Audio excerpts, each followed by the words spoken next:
नमस्कार, भोरे भोर देख रहे हैं आप।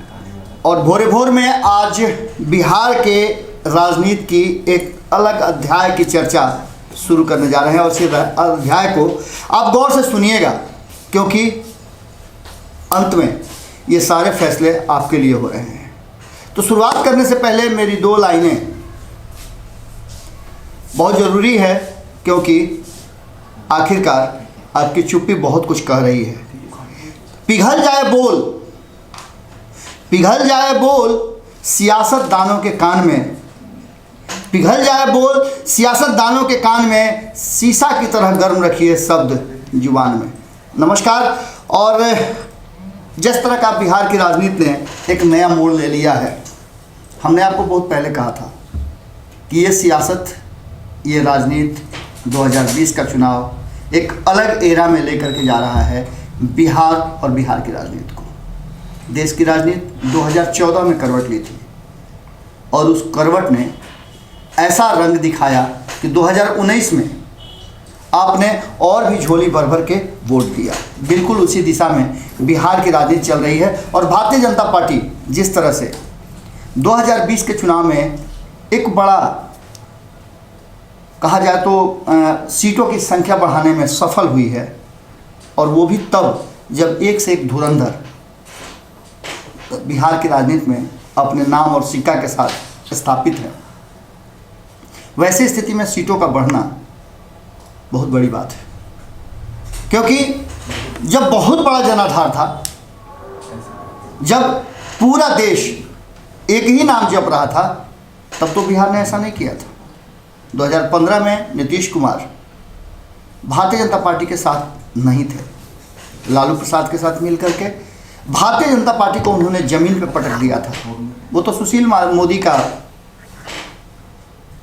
रण है, कौशल है, रणनीति है कि उन्होंने पटा लिया। नीतीश कुमार पट गए, और पट गए तो सरकार भी झट से बिहार में एनडीए की बन गई और पलट गई महागठबंधन की सरकार। इसके कारण चाहे जितने भी दिए जा रहे हों, कल जिस तरह से आपने देखा कि बड़ी खूंटा ठोक करके बोल रहे थे, बड़ी मजबूती के साथ बोल रहे थे। खूंटा ठोक के मैं इसलिए बोलता हूं कि ये मेरा सिग्नेचर शो है, तो निश्चित रूप से आपको याद तो रहना चाहिए ना।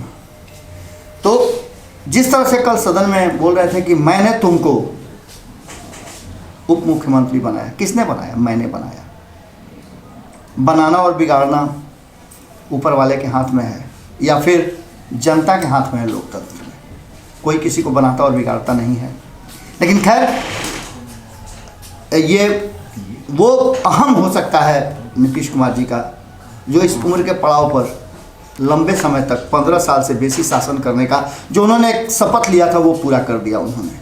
लालू प्रसाद के शासन से ज़्यादा शासन करने का जो उनका एक सोच था, वो उन्होंने उस मील के पत्थर को पार कर लिया है। अब बिहार की राजनीति में एक नाम आपको देखने को नहीं मिलेगा, वो नाम है सुशील मोदी का। नीतीश कुमार और सुशील मोदी की जोड़ी को लंबे समय से कई नाम दिए गए हैं, लेकिन उन नामों में अब कहीं ना कहीं आपको दूरी नज़र आएगी। हो सकता है कि आने वाले कुछ समय में ये फिर से आपको नज़र आ जाए, लेकिन इसके पीछे की बहुत सारी बातें हैं जिसको लेकर के सुशील मोदी को ये गिफ्ट मिल रहा है। ये गिफ्ट उन्हें मिलना भी चाहिए था। हालांकि इस गिफ्ट की उम्मीद वो नहीं कर रहे थे। सरप्राइज गिफ्ट है, और इस सरप्राइज गिफ्ट से भारतीय जनता पार्टी ने कई ऐसे तीर हैं जो एक ही तीर से निशाने कई साधे हैं। जिसमें एक तो सबसे पहला हुआ कि कहीं ना कहीं नीतीश कुमार को एक बार फिर से खुश कर लिया गया, कम सीटों के बावजूद। इस पर चर्चा हम करेंगे, मुख्यमंत्री बनाने के पीछे उद्देश्य क्या था। लेकिन नीतीश कुमार की जीत के आगे एक बार फिर से कहीं ना कहीं भारतीय जनता पार्टी बैकफुट पे आई है, क्योंकि ये सीट संविदा के आधार पर लोक जनशक्ति पार्टी की थी, जिसे देने से और इसका समर्थन करने से जदयू ने इनकार कर दिया था। अंततः भारतीय जनता पार्टी को तो दोनों हाथों में लड्डू चाहिए, और मिल भी गया। अब इसके बाद इन सब के सबसे पहले जो एक निशाना साधा गया था, वो निशाना था कि नीतीश कुमार और सुशील मोदी की दोस्ती को हटा देना, अलग कर देना दोनों को। और इसमें तो खैर आप जानते ही हैं रणनीति और राजनीति माहिर होती है।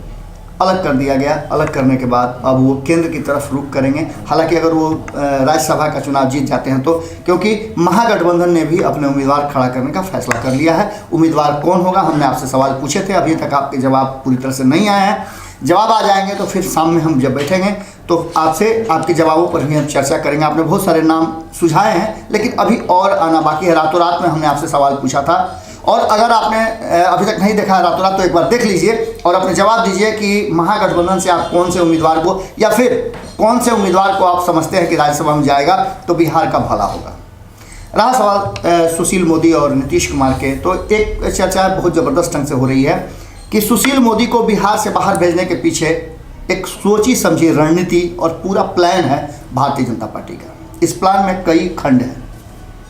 पहला खंड तो ये है कि कहीं ना कहीं तत्कालीन तौर पे नीतीश कुमार को खुश कर लिया गया है, जिससे कि वो छटक कर इधर से उधर ना हो और सरकार चलती रहे, क्योंकि अभी उस स्थिति में भारतीय जनता पार्टी नहीं है कि बिहार अपने हाथ से वो गंवा दे। दूसरी तरफ महागठबंधन अभी तक तैयार नहीं है, या कहा जाए तो आरजेडी अभी तक तैयार नहीं है कि वो नीतीश या भारतीय जनता पार्टी में से किसी एक के साथ जाए, क्योंकि अभी उसे विपक्ष की राजनीति करनी है। और वो जो एक सोच है लालू प्रसाद का, और जो लिख करके रखा है अपने ट्विटर हैंडल पर तेजस्वी यादव ने कि हम भाजपा के साथ नहीं जा सकते हैं, अभी तक वो यथास्थिति बरकरार है। जैसे ही वो ट्विटर हटेगा तो आप समझ लीजिएगा कि बिहार में सरकार बदलने वाली है। अभी तक नहीं हटा है। खैर सुशील मोदी की बात कर रहे थे हम, और सुशील मोदी को राज्यसभा के लिए नामित कर दिया गया है। अब देखना होगा कि 14 तारीख को चुनाव होता है या वो निर्विरोध चुने जाते हैं, क्योंकि महागठबंधन की तरफ से बहुत सारी बातें हो रही हैं, और महागठबंधन से जो बातें हो रही हैं उसमें सुचिता और व्यक्तित्व के आधार पर एक बात सामने आ सकती है। जिस तरह से विधानसभा अध्यक्ष चुनने की बात आई थी, हम बात कर रहे थे कि आखिरकार ऐसा क्यों हुआ। तो अब हम इस पर ज़्यादा चिराग पासवान की बात नहीं करेंगे। चिराग पासवान ने जो कुछ भी किया उसके फ़ायदे साफ तौर पे आप भी देख रहे होंगे कि भारतीय जनता पार्टी को मिला, और कहीं ना कहीं नीतीश कुमार को बुरी तरह से उन्होंने डैमेज किया है। और यही वो कारण है जिसको लेकर के अब भारतीय जनता पार्टी के दिमाग में बात आ गई है कि जब बिहार में उसे एक बार अवसर दे दिया है, दूसरी सबसे बड़ी संख्या बल वाली पार्टी बनाया है, तो इसके आगे की अब कहानी लिखनी है। और इसके आगे की कहानी में नीतीश कुमार और सुशील मोदी नहीं है, उसमें पात्र वो नहीं नजर आ रहे हैं। इसलिए सुशील मोदी को केंद्र में भेजा गया है। नीतीश कुमार के लिए भी हो सकता है कि आगे आने वाले बहुत जल्दी कोई रोल तय किया जाएगा। अभी वो बिहार के मुख्यमंत्री हैं, और ऐसी स्थिति में भारतीय जनता पार्टी का जो दूसरा खेमा है सुशील मोदी के अलग, जो सुशील मोदी विरोधी खेमा कहा जाता है, वो खेमा काफ़ी उत्साहित है, और बिहार में और ज़्यादा भारतीय जनता पार्टी के जनाधार को बढ़ाने के लिए सक्रिय नजर आ रहा है। आपको बता दें कि इसकी जो भीतर ही भीतर सर्वे की गई है, उस सर्वे से भी पता चला है, आरएसएस के सर्वे से पता चला है कि जो एक्टिव पार्ट है भारतीय जनता पार्टी का, जो इनएक्टिव हो गया था सुशील मोदी के कारण, वो अब पूरी तरह से एक्टिव होगा और कई गुना उत्साह से बिहार में भारतीय जनता पार्टी का झंडा बुलंद करेगा। एक बात तो सबसे महत्वपूर्ण ये है, और दूसरी बात है कि सुशील मोदी के हटने से नीतीश कुमार कमज़ोर होंगे, और इसका फ़ायदा कहीं ना कहीं, जो कि नज़र भी आ रहा है कि नीतीश कुमार के चेहरे से जो कल नज़र आया, जिस तरह से उन्होंने सदन में व्यवहार किया, वो देख करके आपको भी लगा होगा कि ये वो नीतीश कुमार नहीं है जो संयमित और सुचिता की बात करते हैं। नीतीश कुमार कल काफ़ी उद्वेलित है। उन्होंने कई बातें कही हैं, जिन बातों का कुछ न कुछ अर्थ भी निकलता है, वो अर्थ बाद में निकाला जाएगा। लेकिन तत्काल सुशील मोदी को साधने की जो भारतीय जनता पार्टी ने योजनाबद्ध तरीके से प्लान बना करके उनको नीतीश कुमार से अलग किया है, इसका फ़ायदा सीधे तौर पे निकलता हुआ दिख रहा है। विपक्ष अभी बिखरा हुआ है। विपक्ष बिखरा हुआ का मतलब ये नहीं होता है कि महागठबंधन, विपक्ष के अलग अलग कुनबे हैं जिसकी चर्चा हम लगातार कर रहे हैं। उपेंद्र कुशवाहा कहाँ हैं? क्योंकि उपेंद्र कुशवाहा ने कहीं ना कहीं विपक्ष को डैमेज किया है। अगर उपेंद्र कुशवाहा साथ होते तो वो वोटों का जो ध्रुवीकरण हुआ, MY समीकरण का जो बिखराव हुआ है, वो नहीं होता, और इसमें कहीं ना कहीं सफल हो पाई है भारतीय जनता पार्टी और ओवैसी की पार्टी। अब इसको कैसे साधा जाएगा ये आगे तय करना है महागठबंधन को।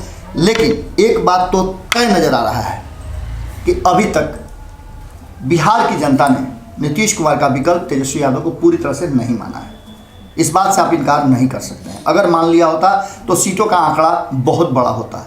हमने ये बात बहुत पहले आपको बता दिया था। हमने आपको प्रथम चरण के चुनाव के पहले ही जो हमारी सर्वे रिपोर्ट आई थी, जो हमारी टीम अलग अलग विधानसभाओं में घूम रही थी और जो हमने तय किया था, जो हमने आपके सामने रखा था, वो स्पष्ट नज़र आया कि हमने कहा था कि 113 सीटों से ज़्यादा महागठबंधन को आता नहीं दिख रहा है, हर हाल में नहीं दिख रहा है। क्योंकि एक चीज़ तो तय है कि लोग तेजस्वी यादव को पसंद जरूर कर रहे हैं, लेकिन तेजस्वी यादव की बैक हिस्ट्री को लेकर के और उनके साथ जुड़े हुए लोगों के व्यवहार को लेकर के लोग अभी भी सशंकित हैं और उसको उकसाने में कहीं ना कहीं भारतीय जनता पार्टी और नीतीश कुमार सफल रहे। इन सब बातों को लेकर के एक बात तो तय नजर आई कि विकल्प के रूप में अभी तक स्वीकार नहीं किया गया है तेजस्वी यादव को। हो सकता है कि बहुत जल्द, 1 आध महीने, 2 महीने, 4 महीने, 6 महीने या फिर 5 साल के बाद लोगों को ये बात भरोसा में आ जाए।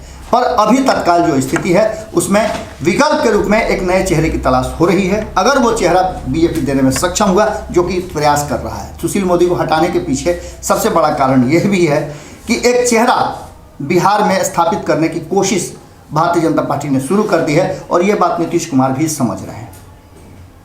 अगर नीतीश कुमार को ये बात पूरी तरह से समझ में आ गई और जिस तरह की तल्खी कल नजर आई थी, आपको पता है कि दुश्मनी के बाद दोस्ती बहुत मजबूत होती है। ऐसा आपको कई बार देखने को मिला है। 2005 में आपने देखा किस तरह से हमने आपको कई बार बताया, जिसकी चर्चा नीतीश कुमार करने से नहीं रोक पाए। यानी कि भारत लाइव नीतीश कुमार भी खूब बहुत बारीकी से देखते हैं और खास करके हमारी खबरों को भी देखते हैं। नीतीश कुमार ने कल कहा, जो हम बार बार कहते आ रहे हैं, पूरे चुनाव में हमने कहा है कि नीतीश कुमार ही वो शख्स हैं जिन्होंने लालू प्रसाद को नेता प्रतिपक्ष, नेता विरोधी दल और दल का नेता बनवाया था। और नेता दल का बनने का मतलब है, विधानसभा में नेता प्रतिपक्ष बनने का मतलब होता था और आज भी है कि वही व्यक्ति मुख्यमंत्री का उम्मीदवार भी होता है यदि उसकी पार्टी सत्ता में आती है या गठबंधन सत्ता में आता है। और ये बातें बहुत पहले लड़ाई करके, राजनीतिक युद्ध लड़ करके लालू प्रसाद का नाम 1 वोट से जितवाया था नीतीश कुमार ने। हमने कई बार इस तथ्य को रखा है, जिसकी चर्चा कल नीतीश कुमार करने से अपने आप को नहीं रोक पाए। उन्होंने साफ तौर पे कहा कि मेरे पुराने दोस्त का बेटा हो, इसलिए तुम्हारी बातें मैं सुनता हूँ, बहुत बर्दाश्त करता हूँ तुमको। यानी कि उनके इस पूरे गुस्से में कहीं ना कहीं एक आग्रह था। अगर यह आग्रह तेजस्वी यादव समझ गए तो बिहार का नक्शा बदल जाएगा।